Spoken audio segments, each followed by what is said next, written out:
We live in the age of sharing. Events, great and small, moments, big and little, become chapters in the book of our online lives.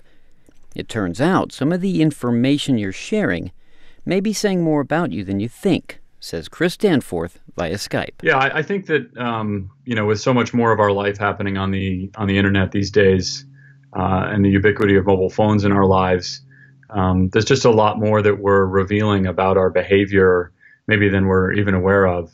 The mathematician and his colleague Peter Dodds created some machine learning tools to analyze people's Instagram posts. We found out basically that people who had been diagnosed with depression, their pictures tended to be darker and bluer and grayer.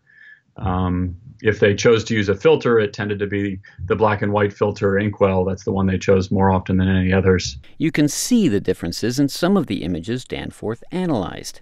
Grayer blue filters versus the vibrant colors of the originals just look, well, depressing. It's not new news that people who are depressed see the world in darker colors, spend less time in social groups.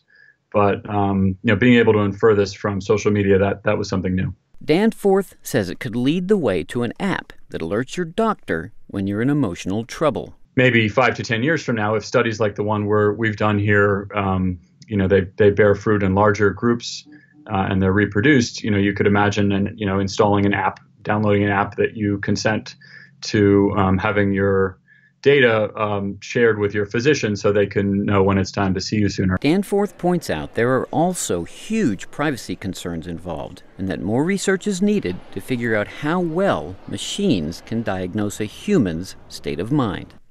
Kevin Enochs, VOA News.